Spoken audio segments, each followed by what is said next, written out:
പിതാവിൻ്റെയും പുത്രൻ്റെയും പരിശുദ്ധാത്മാവിൻ്റെയും നാമത്തിൽ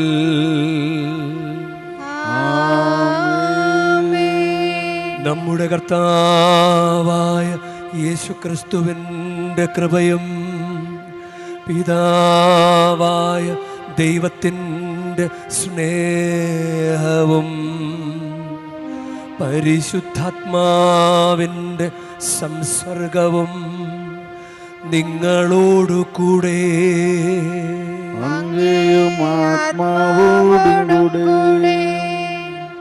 ഈശോയിൽ സ്നേഹമുള്ളവരെ, ഇസ്രായേൽ ജനം മോശയോടും അഹ്റോനോടും പരാതിപ്പെടുകയാണ്. അവർക്ക് അവരുടെ താല്പര്യത്തിനൊത്ത് അല്ലെങ്കിൽ അവരുടെ തൃപ്തിക്കൊത്ത് കാര്യങ്ങളൊന്നും അങ്ങനെ വരുന്നില്ല.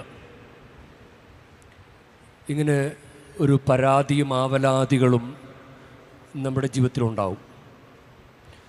ചിലപ്പോൾ അമ്മയോടും അപ്പനോടും പറയും, നിങ്ങൾ കാരണമാണ് ഞാൻ ഇങ്ങനെ ആയത് എന്ന് പറയും. സാഹചര്യങ്ങളെ പഴിചാരി രക്ഷപ്പെടാൻ ശ്രമിക്കുന്നത് ഒരു എസ്കേപ്പിസം പോലെ നമ്മളങ്ങനെ പലപ്പോഴും അങ്ങനെ സംഭവിക്കാറുണ്ട്. നമുക്ക് കിട്ടിയിരിക്കുന്ന ഈ ജീവിതം ഉള്ളത് കിട്ടിയത് വെച്ചിട്ട് അങ്ങോട്ട് ഭംഗിയാക്കാൻ ശ്രമിക്കുന്നതാണ് നല്ലത്. പഴിചാരി ഇരുന്ന് കഴിഞ്ഞാൽ ഒന്നും നടക്കില്ല, ഒന്നും അങ്ങ് ശരിയാകണമെന്നില്ല. അതുകൊണ്ട് നമുക്ക് കിട്ടിയത്, നമുക്കിപ്പോൾ കിട്ടിയിരിക്കുന്ന അനുഗ്രഹമാണ് ഈ തീർത്ഥാടനം, ഈ പരിശുദ്ധ ബലിയർപ്പണം. ഈ 1 മണിക്കൂർ സമയം നന്നായിട്ട് പ്രയോജനപ്പെടുത്താനായിട്ട് നമുക്ക് പരിശ്രമിക്കാം. നമുക്കിപ്പോൾ വേണമെങ്കിൽ ഇവിടെ ഭയങ്കര എക്കോയാണ്, സൗണ്ട് ക്ലിയർ അല്ല, അതില്ല അങ്ങനെയില്ല, കാറ്റ് കിട്ടുന്നില്ല, ഇങ്ങനെ എന്തൊക്കെ വേണമെങ്കിലും നമുക്ക് പറയാം. പക്ഷെ നമുക്ക് ഉള്ളത് വെച്ചിട്ട് ഭംഗിയായിട്ട് എങ്ങനെ മുന്നോട്ട് പോകാം എന്നത് നമ്മൾ പരിശ്രമിക്കുക. അതിന് നമുക്ക് സാധിക്കട്ടെ. ഈ ബലിയർപ്പണം അനുഗ്രഹമാക്കി മാറ്റാൻ ദൈവം നമ്മളെ സഹായിക്കട്ടെ. സഹോദരരെ, ദിവരഹസ്യങ്ങൾ കൊണ്ടാടുന്നതിന് നാം യോഗ്യരാകേണ്ടതിന് നമ്മുടെ പാപങ്ങൾ ഏറ്റുപറയാ. സർവശക്തനായ ദൈവത്തോട് സഹോദരരെ നിങ്ങളോട് ഞാൻ ഏറ്റുപറയുന്നു, എന്തെന്നാൽ വിചാരത്താലും വാക്കാലും പ്രവൃത്തിയാലും ഉപേക്ഷയാലും ഞാൻ വളരെയേറെ പാപം ചെയ്തു പോയി. എന്റെ പിഴ എന്റെ വലിയ പിഴ. ആകയാൽ നിത്യകന്യകയായ പരിശുദ്ധ മറിയത്തോടും എല്ലാ മാലാഖമാരോടും വിശുദ്ധരോടും സഹോദരരെ നിങ്ങളോടും ഞാൻ അപേക്ഷിക്കുന്നു, എനിക്ക് വേണ്ടി നമ്മുടെ കർത്താവായ ദൈവത്തോട് പ്രാർത്ഥിക്കണമേ. സർവശക്തനായ ദൈവം കനിഞ്ഞ് നമ്മുടെ പാപങ്ങൾ പൊറുത്ത് നമ്മെ നിത്യജീവിതത്തിലേക്ക് നയിക്കുമാറാകട്ടെ.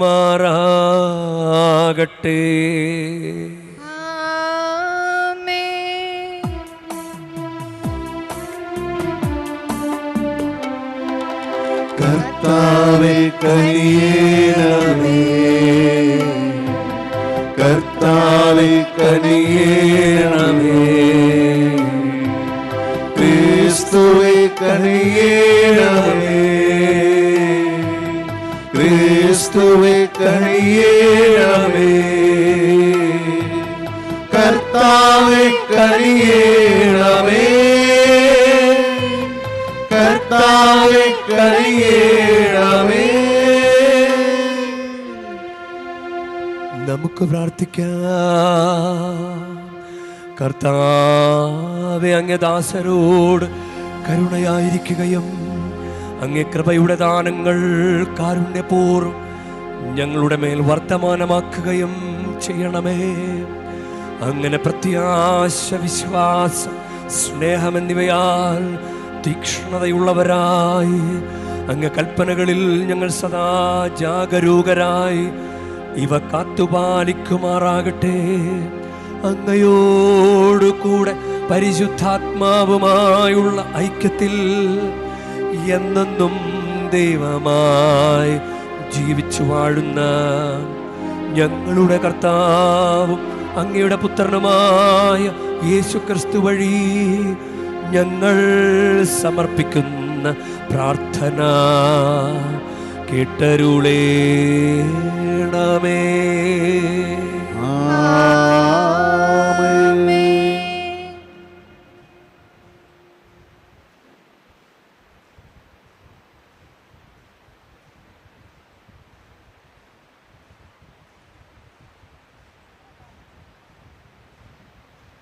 പുറപ്പാടിൻ്റെ പുസ്തകത്തിൽ നിന്ന് ഇസ്രായേൽ സമൂഹം ഏലിമിൽ നിന്ന് പുറപ്പെട്ട് ഏലിമിനും സീനായ്ക്കും ഇടയ്ക്കുള്ള സീൻ മരുഭൂമിയിലെത്തി.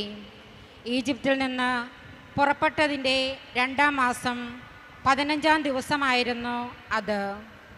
മരുഭൂമിയിൽ വച്ച് ഇസ്രായേൽ സമൂഹം ഒന്നടങ്കം മോശയ്ക്കും അഹറോനും എതിരായി പിറുപിറുത്തു. ഇസ്രായേൽക്കാർ അവരോട് പറഞ്ഞു, ഈജിപ്തിൽ ഇറച്ചിപ്പാത്രത്തിനടുത്തിരുന്ന് തൃപ്തിയാവോളം അപ്പം തിന്നുകൊണ്ടിരുന്നപ്പോൾ കർത്താവിൻ്റെ കരത്താൽ കൊല്ലപ്പെട്ടിരുന്നുവെങ്കിൽ എത്ര നന്നായിരുന്നു. എന്നാൽ സമൂഹം മുഴുവനെയും പട്ടിണിയിട്ട് കൊല്ലാനായി ഞങ്ങളെ ഈ മരുഭൂമിയിലേക്ക് നിങ്ങൾ കൊണ്ടുവന്നിരിക്കുന്നു. കർത്താവ് മോശയോട് പറഞ്ഞു, ഞാൻ നിങ്ങൾക്കായി ആകാശത്തിൽ നിന്ന് അപ്പം വർഷിക്കും. ജനങ്ങൾ പുറത്തിറങ്ങി ഓരോ ദിവസത്തേക്കും ആവശ്യമുള്ളത് ശേഖരിക്കട്ടെ. അങ്ങനെ അവർ എൻ്റെ നിയമമനുസരിച്ച് നടക്കുമോ ഇല്ലയോ എന്ന് ഞാൻ പരീക്ഷിക്കും. 6-ാം ദിവസം നിങ്ങൾ ശേഖരിക്കുന്നത് അകത്തു കൊണ്ടുവന്ന് ഒരുക്കി വയ്ക്കുമ്പോൾ അത് ദിനം പ്രതി ശേഖരിക്കുന്നതിൻ്റെ ഇരട്ടിയുണ്ടായിരിക്കും. അനന്തരം മോശ അഹറോനോട് പറഞ്ഞു, ഇസ്രായേൽ സമൂഹത്തോട് പറയുക, നിങ്ങൾ കർത്താവിൻ്റെ സന്നിധിയിലേക്ക് അടുത്തു വരുവിൻ. എന്തെന്നാൽ കർത്താവ് നിങ്ങളുടെ ആവലാദികൾ കേട്ടിരിക്കുന്നു. അഹറോൻ ഇസ്രായേൽ സമൂഹത്തോട് സംസാരിച്ചപ്പോൾ അവർ മരുഭൂമിയിലേക്ക് നോക്കി. അപ്പോൾ കർത്താവിൻ്റെ മഹത്വം മേഘത്തിൽ പ്രത്യക്ഷപ്പെട്ടു. കർത്താവ് മോശയോട് അരുളി ചെയ്തു, ഇസ്രായേൽക്കാരുടെ പരാതികൾ ഞാൻ കേട്ടു. അവരോട് പറയുക, സായംകാലത്ത് നിങ്ങൾ മാംസം ഭക്ഷിക്കും. പ്രഭാതത്തിൽ തൃപ്തിയാവോളം അപ്പവും. കർത്താവായ ഞാനാണ് നിങ്ങളുടെ ദൈവമെന്ന് അപ്പോൾ നിങ്ങൾ മനസ്സിലാക്കും. വൈകുന്നേരമായപ്പോൾ കാടപ്പക്ഷികൾ വന്ന് പാളയം മൂടി. രാവിലെ പാളയത്തിനു ചുറ്റും മഞ്ഞ് വീണ് കിടന്നിരുന്നു. മഞ്ഞുരുകിയപ്പോൾ മരുഭൂമിയുടെ ഉപരിതലത്തിൽ പൊടിമഞ്ഞ് പോലെ വെളുത്തുരുണ്ട് ലോലമായ ഒരു വസ്തു കാണപ്പെട്ടു. ഇസ്രായേൽക്കാർ ഇത് കണ്ടപ്പോൾ പരസ്പരം ചോദിച്ചു, ഇതെന്താണ്? അതെന്താണെന്ന് അവർ അറിഞ്ഞിരുന്നില്ല. അപ്പോൾ മോശ അവരോട് പറഞ്ഞു, കർത്താവ് നിങ്ങൾക്ക് ഭക്ഷണമായി തന്നിരിക്കുന്ന അപ്പമാണിത്. കർത്താവിൻ്റെ വചനം. അങ്ങേക്ക് സ്തുതി. പ്രതിവചന സങ്കീർത്തനം. കർത്താവ് സ്വർഗീയ ധാന്യം അവർക്ക് നൽകി. കർത്താവ് സ്വർഗീയ ധാന്യം സ്വർഗീയ കാരുണ്യം അവർക്ക് നൽകി. ഇഷ്ടമുള്ള ഭക്ഷണം ചോദിച്ച് അവർ ദൈവത്തെ പരീക്ഷിച്ചു. അവർ ദൈവത്തിനെതിരായി സംസാരിച്ചു. മരുഭൂമിയിൽ മേശയൊരുക്കാൻ ദൈവത്തിന് കഴിയുമോ? കർത്താവ് സ്വർഗീയ ധാന്യം അവർക്ക് നൽകി. എങ്കിലും അവിടുന്ന് ആകാശത്തോട് ആജ്ഞാപിച്ചു, വാനിടത്തിൻ്റെ വാതിലുകൾ തുറന്നു. അവർക്ക് ഭക്ഷിക്കാൻ അവിടുന്ന് മന്ന ഭക്ഷിച്ചു. സ്വർഗീയ ധാന്യം അവർക്ക് നൽകി. കർത്താവ് സ്വർഗീയ ധാന്യം അവർക്ക് നൽകി. മനുഷ്യൻ ദൈവദൂതന്മാരുടെ അപ്പം ഭക്ഷിച്ചു.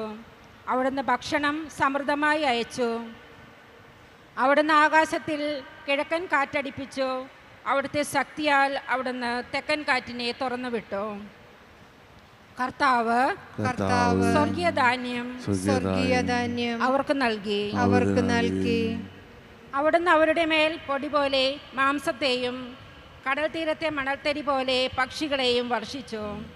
അവിടുന്ന് അവരുടെ പാളയങ്ങളുടെ നടുവിലും പാർപ്പിടങ്ങൾക്ക് ചുറ്റും അവയെ പൊഴിച്ചു. കർത്താവ് സ്വർഗീയ ധാന്യം അവർക്ക് നൽകി. ഹല്ലേലൂയ, ഹല്ലേലൂയ. വിത്ത് ദൈവവചനവും വിതക്കാരൻ ക്രിസ്തുവുമാകുന്നു. അവൻ്റെ അടുത്ത് വരുന്നവരെല്ലാം നിത്യമായി നിലനിൽക്കും. ഹല്ലേലൂയ.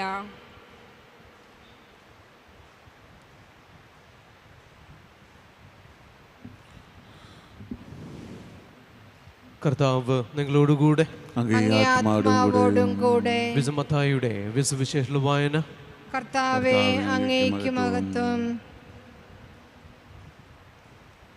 അക്കാലത്ത് യേശു ഭവനത്തിൽ നിന്ന് പുറത്തു വന്ന് കടൽ തീരത്ത് ഇരുന്നു. വലിയ ജനക്കൂട്ടങ്ങൾ അവൻ്റെ അടുക്കൽ വന്നു. തന്നിമിത്തം അവൻ ഒരു തോണിയിൽ കയറി ഇരുന്നു. ജനക്കൂട്ടം മുഴുവൻ തീരത്ത് നിന്നു. അപ്പോൾ അവൻ അവരെ വളരെ കാര്യങ്ങൾ ഉപമകൾ വഴി അവരോട് പറഞ്ഞു. വിതക്കാരൻ വിതയ്ക്കുവാൻ പുറപ്പെട്ടു. അവൻ വിതച്ചപ്പോൾ വിത്തുകളിൽ കുറെ വഴിയരികിൽ വീണു. പക്ഷികൾ വന്ന് അത് തിന്നു. ചിലത് മണ്ണ് അധികമില്ലാത്തതിനാൽ പാറമേൽ വീണു. മണ്ണിന് ആഴമില്ലാതിരുന്നതിനാൽ അത് പെട്ടെന്ന് മുളച്ചു പൊങ്ങി. സൂര്യൻ ഉദിച്ചപ്പോൾ അത് വെയിലേറ്റു വാടുകയും വേരില്ലാതിരുന്നതിനാൽ കരിഞ്ഞു പോകുകയും ചെയ്തു. വേറെ ചിലത് മുൾച്ചെടിക്കിടയിൽ വീണു. മുൾച്ചെടികൾ വളർന്ന് അതിനെ ഞെരുക്കിക്കളഞ്ഞു. മറ്റ് ചിലത് നല്ല നിലത്ത് വീണു. അത് 100 മേനിയും 60 മേനിയും 30 മേനിയും വിളവ് നൽകി. ചെവിയുള്ളവൻ കേൾക്കട്ടെ. കർത്താവിന്റെ സുവിശേഷം. ക്രിസ്തുവേ, അങ്ങേക്ക് സ്തുതി. സുവിശേഷ വചനങ്ങൾ പാപങ്ങളിലേക്കും ചെയ്യുമാറാകട്ടെ.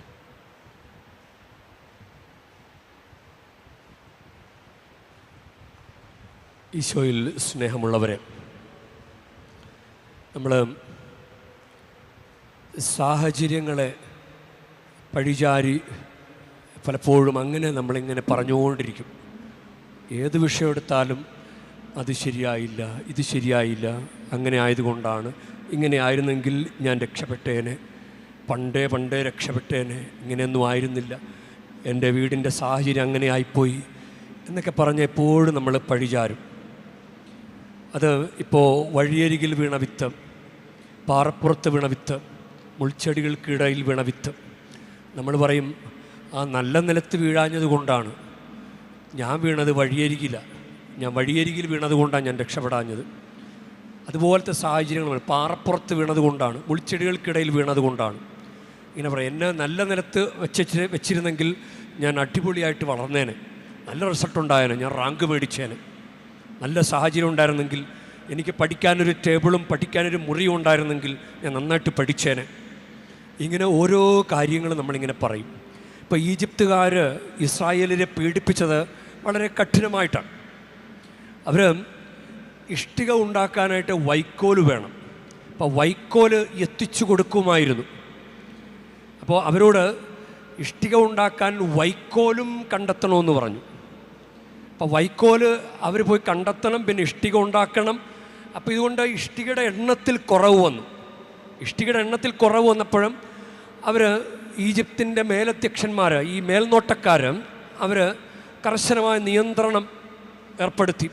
എന്നിട്ട് പറഞ്ഞു, നിങ്ങൾ തന്നെ വൈക്കോലും കൊണ്ടുവരണം, നിങ്ങൾ തന്നെ എണ്ണം, ഇഷ്ടിക ഒരു നിശ്ചിത എണ്ണം വേണമല്ലോ, അത് നിങ്ങൾ തന്നെ ഉണ്ടാക്കണം. അങ്ങനെ ഈ ഇസ്രായേൽ ജനങ്ങളുടെ അവരുടെ മേൽനോട്ടക്കാർ ആകെ അവർക്ക് അവർ ധർമ്മസങ്കടത്തിലായി എന്നാണ് പറയുക. അത് പുറപ്പാടിന് പുസ്തകം 5-ാം അധ്യായത്തിലാണ്. അവർ ധർമ്മസങ്കടത്തിലായി. അങ്ങനെ അവർ ധർമ്മസങ്കടത്തിലായി അവർ പുറത്തേക്ക് വരുമ്പോഴും അവർ മോശയും അഹറോനും കാത്തു നിൽക്കുന്നത് കണ്ടു. ഫറവോയുടെ അടുക്കൽ നിന്ന് മടങ്ങിയെത്തുമ്പോൾ മോശയും അഹറോനും തങ്ങളെ കാത്തു നിൽക്കുന്നത് അവർ കണ്ടു. അങ്ങനെയാണ് മോശയെ ധൈര്യപ്പെടുത്തുന്നതും. ദൈവം പറയുകയാണ്, ആകയാൽ ഇസ്രായേൽ മക്കളോട് പറയുക, ഞാൻ കർത്താവാണ്, ഈജിപ്തുകാർ ചുമത്തിയ ഭാരം നീക്കി നിങ്ങളെ ഞാൻ മോചിപ്പിക്കും, നിങ്ങളുടെ അടിമത്തത്തിൽ നിന്ന് ഞാൻ നിങ്ങളെ സ്വതന്ത്രരാക്കും, കൈ ഉയർത്തി അവരെ കഠിനമായി ശിക്ഷിച്ച് നിങ്ങളെ വീണ്ടെടുക്കും, ഞാൻ നിങ്ങളെ എൻ്റെ ജനമായി സ്വീകരിക്കും, നിങ്ങളുടെ ദൈവവുമായിരിക്കുകയും ചെയ്യും. ഈജിപ്തുകാരുടെ ദാസ്യത്തിൽ നിന്ന് നിങ്ങളെ മോചിപ്പിച്ച ഞാനാണ് നിങ്ങളുടെ ദൈവമായ കർത്താവെന്ന് നിങ്ങൾ പറയും. ഇങ്ങനെ ഓരോ കാര്യങ്ങൾ ദൈവം പറയും. അങ്ങനെ ദൈവം രക്ഷപ്പെടുത്തി. അങ്ങനെ അവർ യാത്രയിലാണ്. പിന്നെയും അവർ പെറുവിറുപ്പ്. അവിടെ ഇന്നത്തെ പെറുവിറുപ്പം അവർക്ക് രണ്ട് തരത്തിലാണ്. അവിടെ തന്നെ നിന്നാൽ മതിയായിരുന്നു എന്ന ചിന്തയാണ്. പുറപ്പാടിൻ്റെ പുസ്തകം 16-3 ഇസ്രായേൽക്കാർ അവരോട് പറഞ്ഞു, ഈജിപ്തിൽ ഇറച്ചിപ്പാത്രത്തിനടുത്തിരുന്ന് തൃപ്തിയാവോളം അപ്പം തിന്നുകൊണ്ടിരുന്നപ്പോൾ കർത്താവിൻ്റെ കരത്താൽ കൊല്ലപ്പെട്ടിരുന്നുവെങ്കിൽ എത്ര നന്നായിരുന്നു. നമ്മൾ പറയല്ലേ, മരിച്ചാൽ മതിയായിരുന്നു, ഇങ്ങനെ ജീവിച്ചിട്ട് കാര്യമില്ല, മരിച്ചാൽ മതിയായിരുന്നു, എന്നെ അങ്ങ് കൊന്നുകളയാൻ പാടില്ലായിരുന്നു. അമ്മയോട് ചോദിക്കും, നിങ്ങളെന്തിനാണ് എന്നെ പ്രസവിച്ചത്, നിങ്ങൾക്ക് എന്നെ കൊന്നുകളയാൻ പാടിയിരുന്നില്ലേ എന്ന് ചോദിക്കും. അതുപോലെ അവർ ചോദിക്കുകയാണ് കർത്താവിനോട്. ഇത് കർത്താവിൻ്റെ പക്ഷത്ത് കുറച്ച് മനസ്സോട് ചേർന്ന് നിന്നിട്ട് തന്നെ പറയാം, കർത്താവിൻ്റെ കരത്താൽ കൊല്ലപ്പെട്ടിരുന്നുവെങ്കിൽ എത്ര നന്നായിരുന്നു. എന്നാൽ സമൂഹം മുഴുവനെയും പട്ടിണിയിട്ട് കൊല്ലാനായി ഞങ്ങളെ ഈ മരുഭൂമിയിലേക്ക് നിങ്ങൾ കൊണ്ടുവന്നിരിക്കുന്നു. അപ്പോഴും കർത്താവ് മോശയോട് പറഞ്ഞു, ഞാൻ നിങ്ങൾക്കായി ആകാശത്തിന് അപ്പം വർഷിക്കും. അപ്പോൾ ഇങ്ങനെ ഓരോ കാര്യങ്ങൾ പറഞ്ഞ് കർത്താവ് ഇവരെ സഹായിക്കുകയാണ്. അങ്ങനെ ഇതെന്താണ്, അങ്ങനെ മന്ന വർഷിക്കുമ്പോൾ ഇതെന്താണെന്ന് ചോദിക്കുമ്പോൾ കർത്താവ് നിങ്ങൾക്ക് തന്നിരിക്കുന്ന അപ്പമാണ്, സ്വർഗത്തിൽ നിന്ന് വർഷിച്ച അപ്പമാണിത്. അത് പുറപ്പാടിൻ്റെ പുസ്തകം 16-15 കർത്താവ് നിങ്ങൾക്ക് ഭക്ഷണമായി തന്നിരിക്കുന്ന അപ്പമാണിത്. ഇന്നത്തെ പ്രതിവചന സങ്കീർത്തനം നമ്മൾ കേട്ടില്ലേ? പ്രതിവചന സങ്കീർത്തനം കർത്താവ് സ്വർഗീയ ധാന്യം അവർക്ക് നൽകി. കർത്താവ് സ്വർഗീയ ധാന്യം അവർക്ക് നൽകി. അപ്പം ദൈവം നമ്മളെ രക്ഷിക്കാൻ തയ്യാറായി ഇങ്ങനെ നിൽക്കുകയാണ്. ദൈവം കണ്ട ഏക പരിഹാരമാണ് യേശുക്രിസ്തു. യേശുക്രിസ്തു നമ്മൾക്ക് പരിഹാരമായി ഇതാ പരിശുദ്ധ കുർബാനയായി ഇരിക്കുന്നു.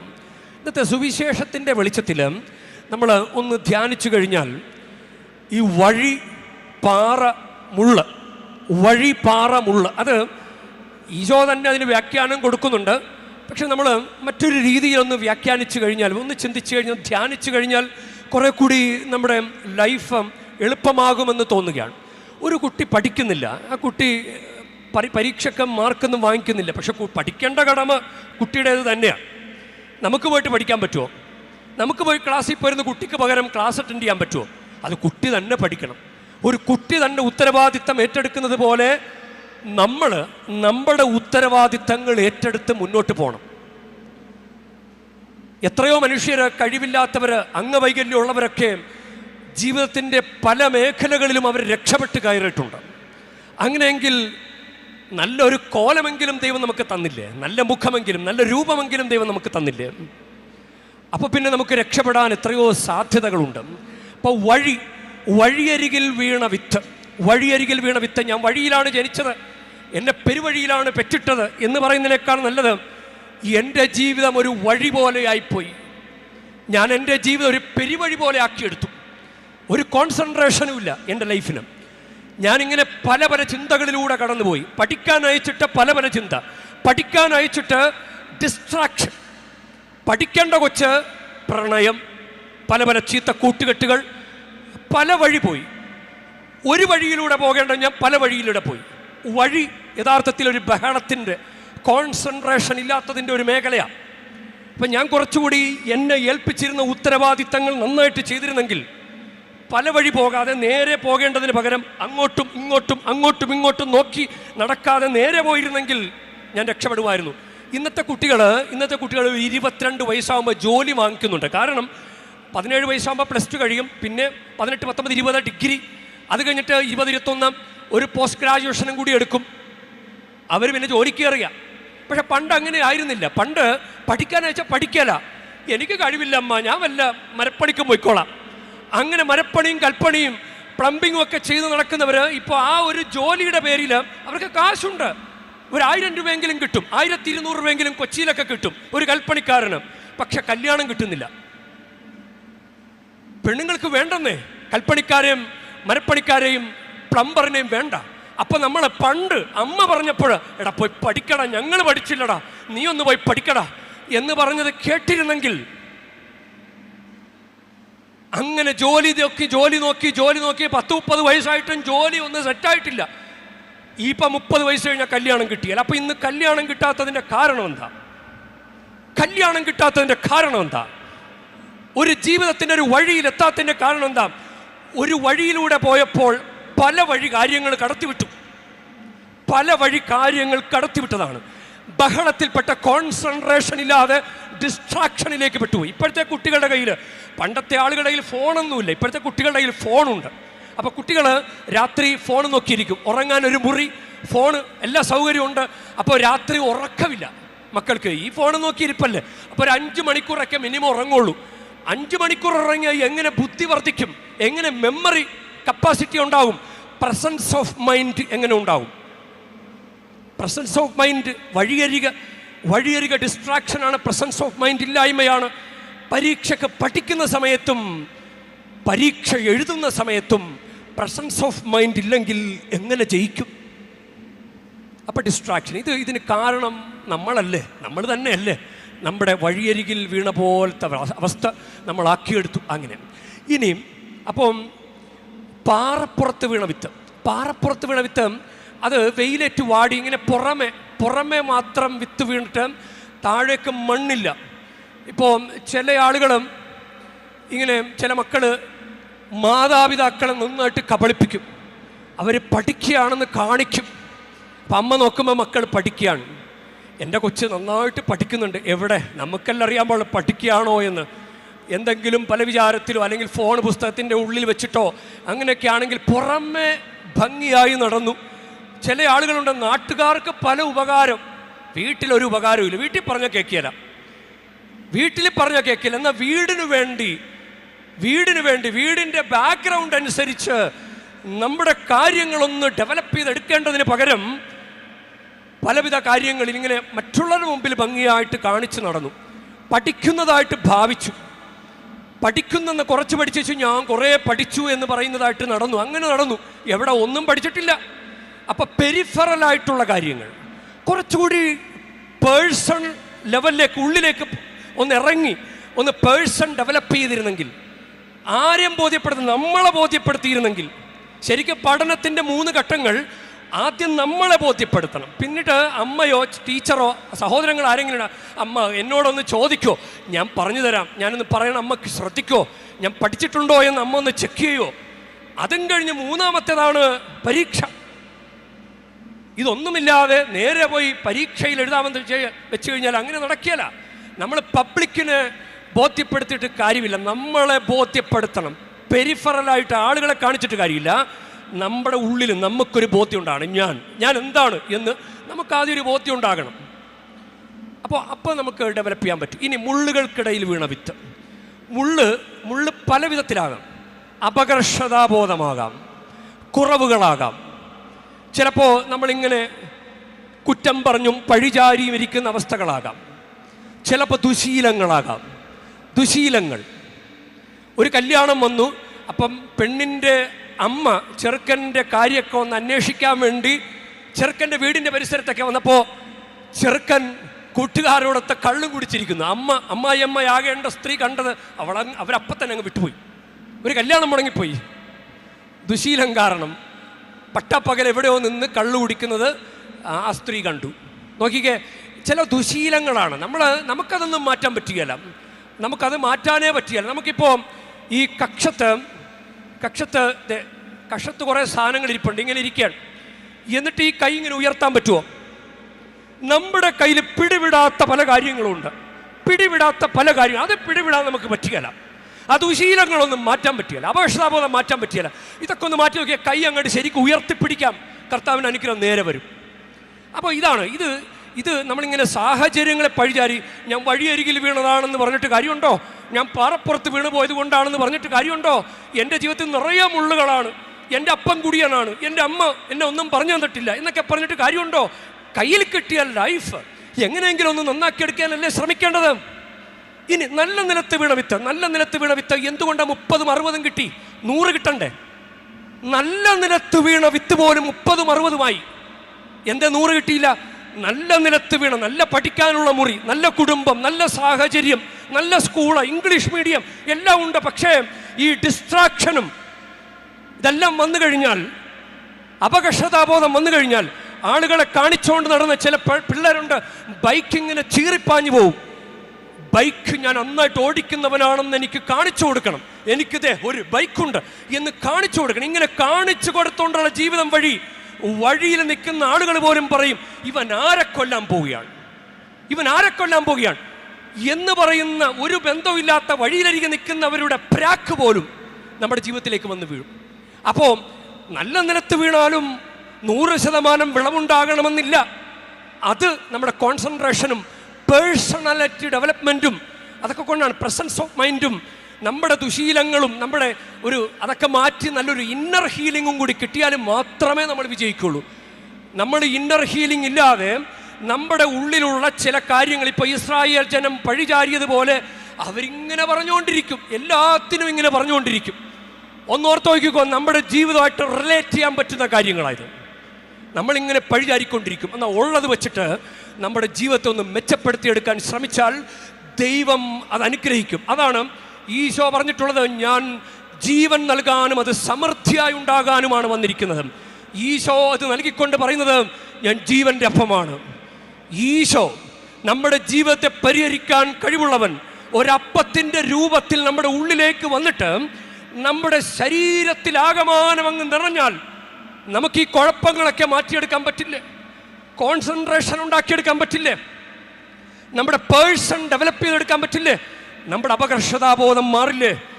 ഈശോ ജ്ഞാനത്തിലും പ്രായത്തിലും ദൈവത്തിൻ്റെ മനുഷ്യരുടെയും പ്രീതിയിൽ വളർന്നു വന്ന നമുക്കെല്ലാവർക്കും റോൾ മോഡലായ ഈശോ ഒരപ്പത്തിൻ്റെ രൂപത്തിൽ നമ്മുടെ ശരീരത്തിലേക്ക് ഇറങ്ങി വന്ന് നമ്മുടെ ശരീരത്തിൻ്റെ ഭാഗമായി മാറിയാൽ പ്രശ്നങ്ങൾക്കൊരു പരിഹാരമാകിയല്ലേ? പ്രശ്നങ്ങൾക്ക് പരിഹാരമാകും. ഈ വിധത്തിൽ കൗതാശിക ജീവിതത്തിലൂടെ പ്രശ്നങ്ങൾക്ക് പരിഹാരം കണ്ടെത്താതെ ദുരാചാരങ്ങൾക്കോ ചരടുകെട്ടലോ തൂവാലകെട്ടലോ താക്കോല് പൂട്ടലോ ഒക്കെ ആയിട്ട് നടന്നു കഴിഞ്ഞാൽ പരിഹാരമാകില്ല. അതൊരു ശാശ്വതമായ പരിഹാരമേ അല്ല. ശാശ്വതമായ പരിഹാരം നീ ആഗ്രഹിക്കുന്നുണ്ടെങ്കിൽ നീ കർത്താവിൻ്റെ കൂടെ നിൽക്കുക, കർത്താവിനെ ഉള്ളിലേക്ക് കയറ്റി വയ്ക്കുക. ഒരു മകൻ അങ്ങനെ പ്രണയനൈരാശ്യത്തിൽപ്പെട്ടവൻ ഒരു ആത്മഹത്യാശ്രമം നടത്തി. അപ്പോൾ അവൻ ICUയിൽ അഡ്മിറ്റായി, വിഷം കഴിച്ചു. അപ്പോൾ അവന് വേണ്ടി വീട്ടുകാരും കൂട്ടുകാരും പ്രാർത്ഥിച്ചു, ഞങ്ങൾ പരിശുദ്ധ കുർബാന സ്വീകരിക്കുമ്പോൾ എൻ്റെ ഈശോയെ ഞങ്ങളുടെ പ്രിയപ്പെട്ട കൂട്ടുകാരനും മകന് സൗഖ്യം കൊടുക്കണമേ.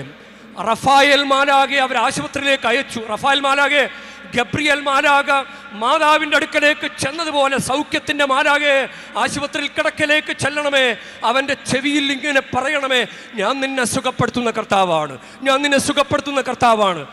അവനിപ്പോൾ വാർഡിലേക്ക് അവനെ മാറ്റി. അതുപോലെ യേശു നിങ്ങളെ സുഖപ്പെടുത്തും.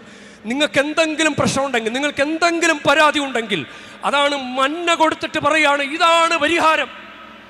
ഇത് സ്വർഗത്തിൽ നിന്ന് ദൈവം തന്ന അപ്പമാണിത്, ഞാൻ സ്വർഗത്തിൽ നിന്ന് ഇറങ്ങി വന്ന ജീവനുള്ള അപ്പമാണിത്. ഇതാണ് പ്രിയ മക്കളെ നമുക്ക് പരിഹാരം.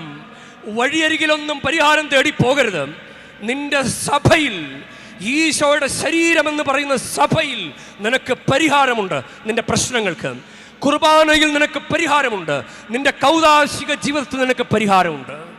അതിന് ഒത്തിരി അനുഗ്രഹം ഉണ്ടാകട്ടെ. പരിശുദ്ധമ്മ ഒത്തിരി അതിനുവേണ്ടി നിങ്ങളെ സഹായിക്കട്ടെ. പരിശുദ്ധമ്മ ആ ബോധ്യത്തിലാണ് കുരിശിൻ്റെ വഴിയിലൂടെ നടന്നതും കുരിശിൻ്റെ ചുവട്ടിൽ നിന്നതും ഈശോയുടെ ശരീരം, മുറിക്കപ്പെട്ട ശരീരം മടിയിലേക്ക് ഏറ്റുവാങ്ങിയതും. ഈ വഴി ഞാൻ തളരാതെ നീങ്ങാനാ, ഈ വഴി ഞാൻ തളരാതെ നീങ്ങാനാ, നീ വരേണേ ജീവനായി ജീവനേകും ബോധ്യമായി പിരിയാതെ എൻ നാഥനെ ഉള്ളിൽ വാഴണമേ. യേശുവേ നിൻ സ്നേഹമായി മാറിലണയാം ഞാൻ, ജീവനും എൻ ഭാരവും നിന്നിലേകാം ഞാൻ. ആമേൻ.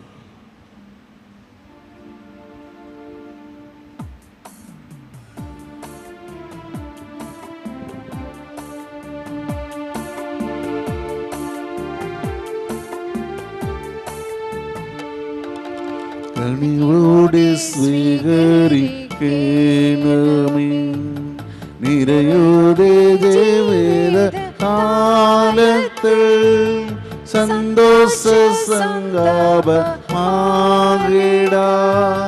കണിവോടെ സ്വീകരിക്കണമേ, കണിവോടെ സ്വീകരിക്കണമേ,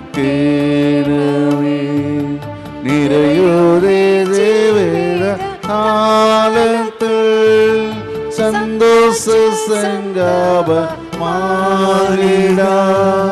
കണിവോടെ സ്വീകരിക്കണമേ. പ്രിയ സഹോദരരെ, എൻ്റെയും നിങ്ങളുടെയും ബലി സർവശക്തനും പിതാവുമായ ദൈവത്തിന് സ്വീകാര്യമാകുവാൻ വേണ്ടി നിങ്ങൾ പ്രാർത്ഥിക്കുവൻ. കർത്താവ് തന്റെ നാമത്തിന്റെ സ്തുതിക്കും മഹിമയ്ക്കും നമ്മുടെയും അവിടുത്തെ തിരുസഭ മുഴുവന്റെയും നന്മയ്ക്കുമായി അങ്ങേ കരങ്ങളിൽ നിന്ന് ഈ ബലി സ്വീകരിക്കുമാറാകട്ടെ. കർത്താവേ, അങ്ങേക്ക് സമർപ്പിക്കാനായി അങ്ങ് കാരുണ്യപൂർവ്വം നൽകുകയും അങ്ങേ ശക്തിയാൽ ഞങ്ങളുടെ രക്ഷയുടെ രഹസ്യമായി അങ്ങ് മാറ്റുകയും ചെയ്യുന്ന അങ്ങേ സഭയുടെ കാഴ്ചദ്രവ്യങ്ങൾ സംപ്രീതിയോടെ സ്വീകരിക്കണമേ. ഞങ്ങളുടെ കർത്താവായ ക്രിസ്തു വഴി ഞങ്ങൾ സമർപ്പിക്കുന്ന പ്രാർത്ഥന കേട്ടരുളേണമേ.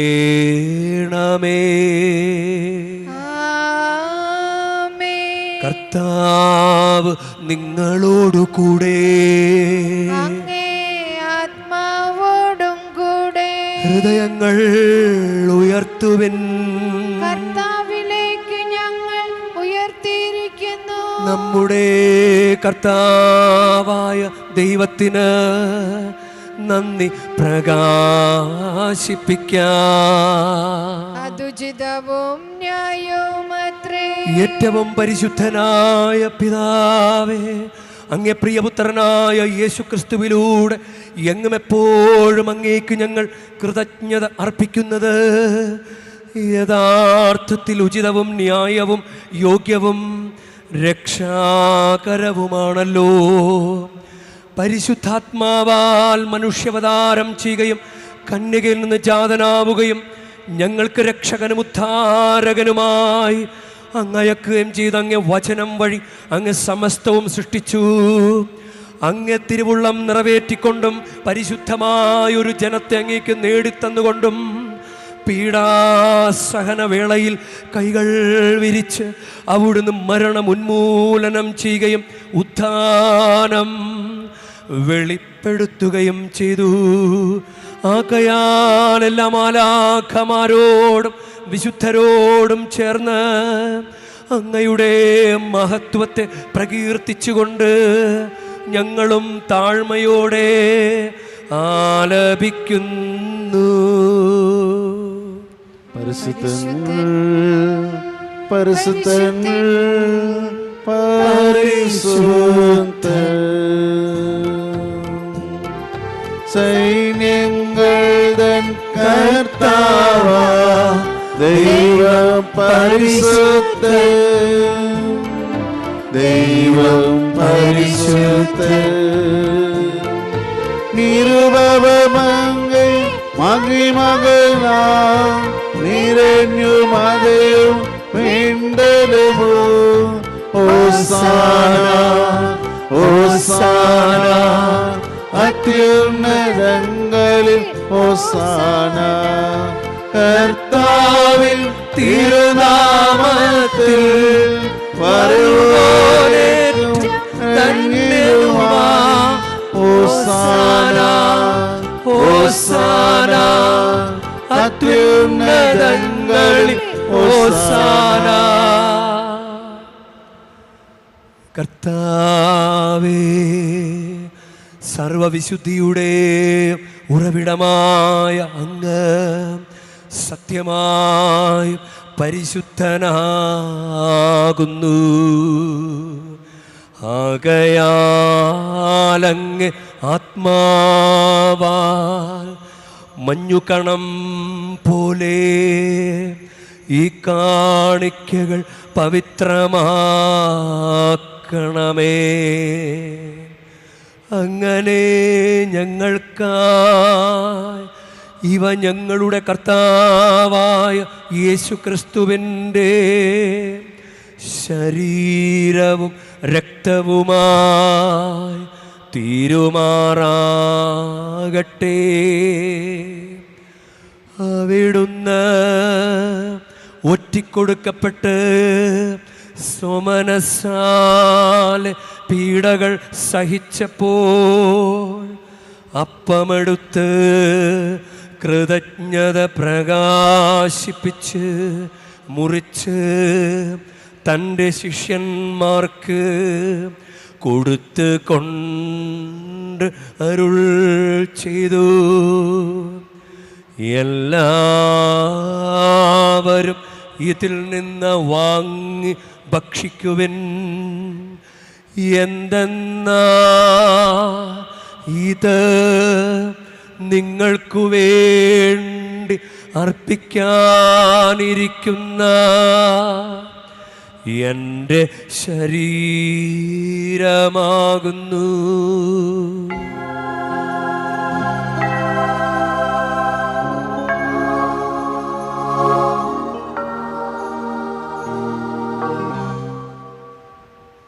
അപ്രകാരം തന്നെ അത്താഴം കഴിഞ്ഞ് പാനപാത്രമെടുത്ത് വീണ്ടും അങ്ങേക്ക് കൃതജ്ഞത പ്രകാശിപ്പിച്ച് തൻ്റെ ശിഷ്യന്മാർക്ക് കൊടുത്ത് കൊണ്ട് അരുൾ ചെയ്തു. എല്ലാവരും വാങ്ങി ഇതിൽ നിന്ന് കുടിക്കുവിൻ. എന്തെന്നാ ഇത് നിങ്ങൾക്കു വേണ്ടിയും അനേകർക്കു വേണ്ടിയും പാപമോചനത്തിനായി ചിന്തപ്പെടാനിരിക്കുന്ന എൻ്റെ രക്തത്തിൻ്റെ നവീനവും സനാതനവുമായ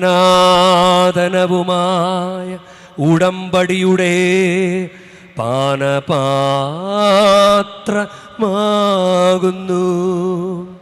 ഇതു നിങ്ങൾ എൻ്റെ ഓർമ്മയ്ക്കായി ചെയ്യുവിൻ.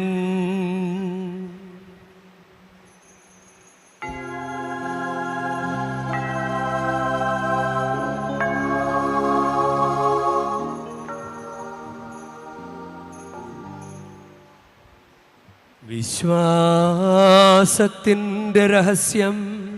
കർത്താവേ, അങ്ങ് വീണ്ടും വരുന്നതുവരെ അങ്ങേ മരണം ഞങ്ങൾ പ്രഖ്യാപിക്കുന്നു.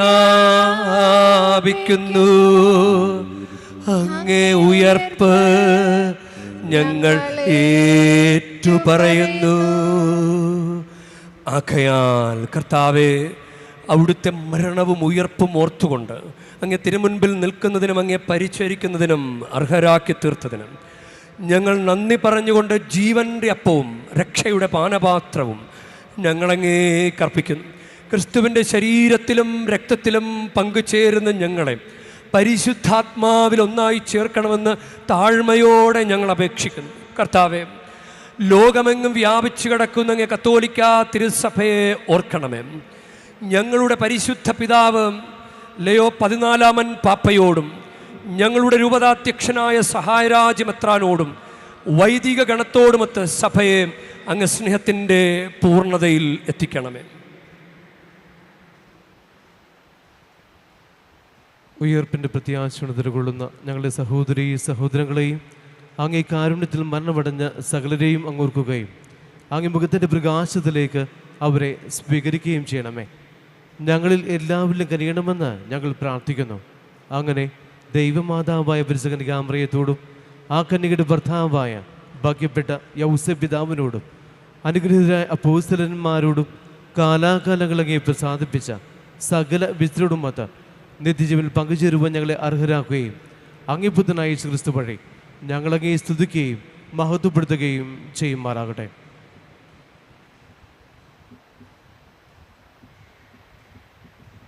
ക്രിസ്തുവിലൂടെ, ക്രിസ്തുവിനോടുകൂടെ, ക്രിസ്തുവിൽ തന്നെ സർവശക്തനായ ദൈവവും പിതാവുമായ അങ്ങേക്ക് പരിശുദ്ധാത്മാവുമായുള്ള ഐക്യത്തിൽ എല്ലാ ബഹുമതിയും മഹത്വവും എന്നുമെന്നേക്കും.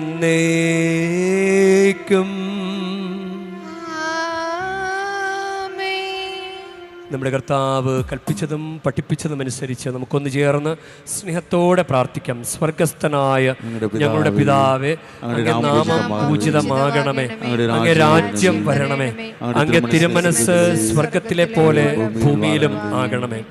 അന്നു വേണ്ട ആഹാരം ഇന്ന് ഞങ്ങൾക്ക് തരണമേ. ഞങ്ങളോട് തെറ്റ് ചെയ്യുന്നവരോട് ഞങ്ങൾ ക്ഷമിക്കുന്ന പോലെ ഞങ്ങളുടെ തെറ്റുകൾ ഞങ്ങളോടും ക്ഷമിക്കണമേ. ഞങ്ങളെ പ്രലോഭനത്തിൽ ഉൾപ്പെടുത്തരുതേ, തിന്മയിൽ നിന്ന് ഞങ്ങളെ രക്ഷിക്കണമേ. കർത്താവേ, എല്ലാ തിന്മകളിൽ നിന്ന് ഞങ്ങളെ മോചിപ്പിക്കണമേ. ഞങ്ങളുടെ ദിനങ്ങളിൽ സമാധാനം കനിവാർന്ന് നൽകണമേ. അനുഗ്രഹപൂർണമായ പ്രത്യാശയും ഞങ്ങളുടെ രക്ഷകനായ യേശുക്രിസ്തുവിൻ്റെ ആഗമനവും പ്രതീക്ഷിച്ചുകൊണ്ട് അങ്ങേ കരുണയുടെ സഹായത്താൽ ശക്തി പ്രാപിച്ച് ഞങ്ങളെപ്പോഴും പാപത്തിൽ നിന്ന് മോചിതരാവുകയും എല്ലാ വിപത്തുകളിൽ നിന്ന് സുരക്ഷിതരാവുകയും ചെയ്യുമാറാകട്ടെ.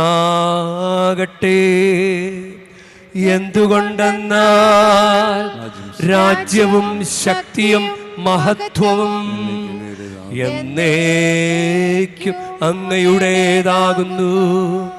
സമാധാനം ഞാൻ നിങ്ങൾക്ക് നൽകുന്നു, എൻ്റെ സമാധാനം നിങ്ങൾക്ക് ഞാൻ തരുന്നുവെന്ന് അങ്ങേ അപ്പോസ്തലന്മാരോട് അരുൾ ചെയ്ത കർത്താവായ യേശുക്രിസ്തുവേ, ഞങ്ങളുടെ പാപങ്ങളല്ല പിന്നെയോ അങ്ങേ സഭയുടെ വിശ്വാസം തൃക്കൺ പാർത്ത് അങ്ങേ തിരുവുള്ളമനുസരിച്ച് സഭയ്ക്ക് സമാധാനവും ഐക്യവും നൽകുവാൻ കനിയണമേ. എന്നെന്നും ജീവിക്കുകയും വാഴുകയും ചെയ്യുന്ന അങ്ങ് ഈ പ്രാർത്ഥന കേട്ടരുളേണമേ.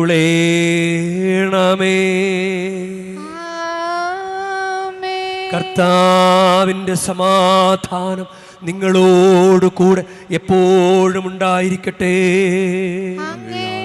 ആത്മാവോടും കൂടെ നിങ്ങൾ പരസ്പരം സമാധാനം ആശംസിക്കുവിൻ. ലോകത്തിന്റെ പാപങ്ങൾ നീക്കുന്ന ദൈവകുഞ്ഞാടേ, ഞങ്ങളിൽ കനിയണമേ. ലോകത്തിന്റെ പാപങ്ങൾ നീക്കുന്ന ദൈവകുഞ്ഞാടേ, ഞങ്ങളിൽ കനിയണമേ. ലോകത്തിന്റെ പാപങ്ങൾ നീക്കുന്ന ദൈവകുഞ്ഞാടേ, ഞങ്ങൾക്ക് സമാധാനം നൽകണമേ.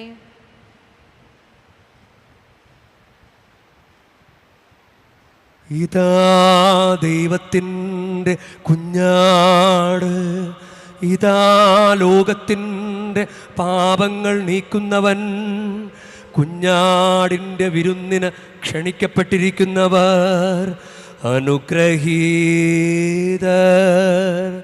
കർത്താവേ, അങ്ങന്റെ ഭവനത്തിൽ പ്രവേശിക്കാൻ ഞാൻ യോഗ്യനല്ല. അങ്ങ് ഒരു വാക്കുച്ചരിച്ചാൽ മാത്രം മതി, എന്റെ ആത്മാവ് സുഖം പ്രാപിക്കും.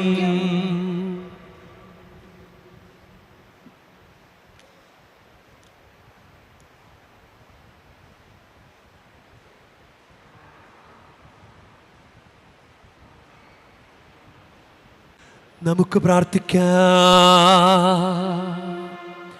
കർത്താവേ, കാരുണ്യപൂർവ്വം അങ്ങ് ജനത്തോടു കൂടെയായിരിക്കണമേ. സ്വർഗീയ രഹസ്യങ്ങളാൽ അങ്ങ് പ്രചോദിപ്പിച്ച് ഞങ്ങളെ പഴയ ജീവിതശൈലിയിൽ നിന്ന് നവജന്മത്തിലേക്ക് കടന്നു വരാൻ അനുഗ്രഹിക്കണമേ. ഞങ്ങളുടെ കർത്താവായ ക്രിസ്തു വഴി ഞങ്ങൾ സമർപ്പിക്കുന്ന പ്രാർത്ഥന കേട്ടരുളേണമേ. ആമേൻ. കർത്താവ് നിങ്ങളോടു കൂടെ, അങ്ങയും ആത്മാവോടും കൂടെ പരിശുദ്ധ വേളാങ്കണ്ണി മാതാവിനോടുള്ള അനുഗ്രഹ പ്രാർത്ഥനയ്ക്കായി ശിരസ് നമിക്കാം. ഉണ്ണീശോയെ കയ്യിലേന്തിയ പരിശുദ്ധ വേളാങ്കണ്ണി മാതാവേ, ഇവിടെ കൂടിയിരിക്കുന്ന എല്ലാ ഭക്തജനങ്ങളെയും ഇവരുടെ കുടുംബങ്ങളെയും സോഷ്യൽ മീഡിയയിലൂടെ ഈ ബലിയിൽ പങ്കെടുത്ത എല്ലാവരെയും അങ്ങ് അനുഗ്രഹിച്ച് ആശീർവദിക്കണമേ. ഇവരുടെ മനസ്സ് തളർന്നു പോകുമ്പോൾ പാൽക്കാരനായ ബാലന്റെ പാൽക്കുടത്തിലെ പാൽ നിറഞ്ഞു തുളുമ്പിയതുപോലെ ഇവരെയും സന്തോഷത്താൽ നിറയ്ക്കണമേ. പരാജയങ്ങൾ ഇവരെ തളർത്തുമ്പോൾ മുടന്തനായ ബാലനെ നടക്കാനിടയാക്കിയതുപോലെ ഇവരെയും താങ്ങി നടത്തണമേ. പോർച്ചുഗീസ് നാവികരെ സുരക്ഷിതമായി കരയിലേക്ക് എത്തിച്ചതുപോലെ സങ്കടക്കടലിൽ വലയുന്ന എല്ലാവരെയും അങ്ങ് കരകയറ്റണമേ. അനുഗ്രഹദായിനിയായ പരിശുദ്ധ ആരോഗ്യമാതാവിൻ്റെ ആശീർവാദം നിങ്ങളോടുകൂടെ എപ്പോഴും ഉണ്ടായിരിക്കട്ടെ. ഈശോ തൻ്റെ മാതാവിൻ്റെ കരങ്ങളിലൂടെ നമ്മേവരെയും സ്പർശിക്കുകയും സുഖപ്പെടുത്തുകയും കാത്തു സംരക്ഷിക്കുകയും ചെയ്യട്ടെ. സർവശക്തനും കാരുണ്യവാനുമായ ദൈവം പിതാവും പുത്രനും പരിശുദ്ധാത്മാവും നിങ്ങളെ ഏവരെയും നിങ്ങളുടെ കുടുംബങ്ങളെയും നിങ്ങളുടെ പ്രാർത്ഥനാ നിയോഗങ്ങളെയും സമൃദ്ധമായി അനുഗ്രഹിക്കുമാറാകട്ടെ. ക്രിസ്തുവിൻ്റെ സ്നേഹത്തിലും സമാധാനത്തിലും പോകുവിൻ. ദിവ്യപൂജ സമാപിച്ചു. ദൈവത്തിനോട് നന്ദി. അമ്മേ മാതാവേ, നിൻ മക്കൾ ഞങ്ങൾക്കായി ഏകീടണമേ നൽവരങ്ങൾ. അമ്മേ മാതാവേ, നിൻ മക്കൾ ഞങ്ങൾക്കായി ഏകീടണമേ നൽവരങ്ങൾ. നിൻ പൊന്നോമൽ സുതനാം ഈശോ മിശിഹാ വഴിയാൽ ഏകീടണമേ അമ്മേ നൽവരങ്ങൾ. അമ്മേ മാതാവേ, നിൻ മക്കൾ ഞങ്ങൾക്കായി ഏകീടണമേ നൽവരങ്ങൾ. സ്വർലോകരാജ്ഞി കരുണാംബികയാമെന്നമ്മേ, കണ്ണീരിലാഴുമ്പോൾ നീ കൈകൾ നീട്ടൂ. കണ്ണീർ തുടച്ച് എൻ കണ്ണിൽ അഞ്ജനമെഴുതിച്ച് ഈശോയിൽ എന്നെ നീ ചേർക്കേണമേ. അമ്മേ മാതാവേ, നിൻ മക്കൾ ഞങ്ങൾക്കായി ഏകീടണമേ നൽവരങ്ങൾ. അമ്മേ മാതാവേ, നിൻ മക്കൾ ഞങ്ങൾക്കായി ഏകീടണമേ നൽവരങ്ങൾ. നീറുന്ന മനസ്സിൻ കരുണാമൃതമേകൂ അമ്മേ, തളരാതെ എന്നെ നീ താങ്ങിടണമേ. കനിപോലും നിൻ തിരുക്കൈകൾ നീട്ടി എന്നെ കരതാരിൽ കൺമണി പോലെ കാത്തിടണമേ. അമ്മേ മാതാവേ, നിൻ മക്കൾ ഞങ്ങൾക്കായി